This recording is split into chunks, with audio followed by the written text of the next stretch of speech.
What's up guys, John Rettinger from Techno Buffalo here. Some of you may know that last week I got to spend a few days in Canada. And first let me say, I absolutely loved my time in Canada. I was only in Toronto, but it's a clean city, the people are nice, there's so much to see and do. People were polite when I was driving and I put my blinker on, people actually let me go. Overall, I really like Canada. I've been to Vancouver, I've been to Toronto, and I've been to some places in between. And overall, my experience has really been positive, but that's not the point of this video. While I was there, obviously I brought my main phone, my iPhone with me, and I was roaming on the Rogers GSM network there. And while I was in Canada, I happened to wander into a Rogers store, and I started asking some questions. And it really was at that point that I realized that Canadians get screwed on mobile data and devices. Here in the US, we take for granted our unlimited data. We get unlimited data on AT&T, you can get it on Verizon, you can get it on Sprint, you can get it on T-Mobile.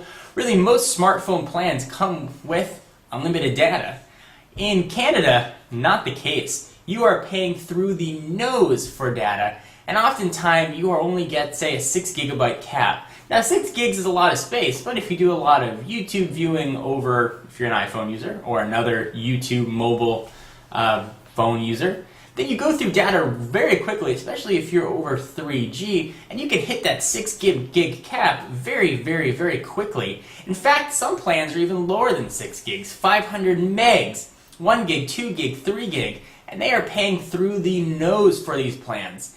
So I really am curious as to why. And in addition to these really outrageous data costs, Canadians aren't signing a 1-year contract for a subsidy on a device, not a 2-year contract like we do in the US. They are signing 3-year contracts, which is insane, especially when you consider the lifespan of technology. A 3-year contract, if you got the original iPhone, you'd still be under contract for another year before. If you got the iPhone when it first launched on day 1, you'd still be under contract for almost another year to get the iPhone, whatever, 3GS2, whatever it might be called next year. It is absolutely insane, so I'm wondering why.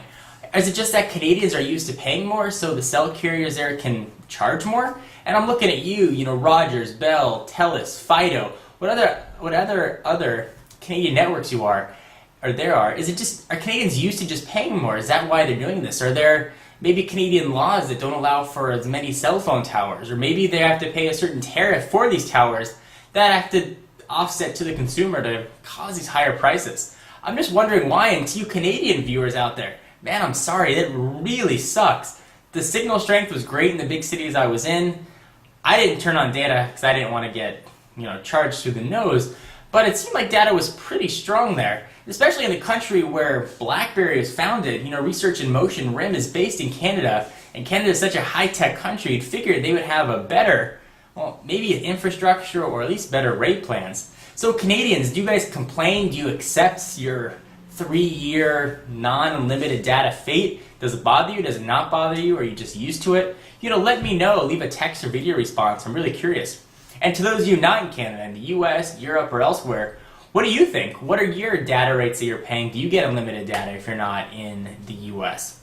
Just kind of curious to know what you guys think. Anyway, for exclusive content, be sure to follow me on Twitter, twitter.com/John4Lakers.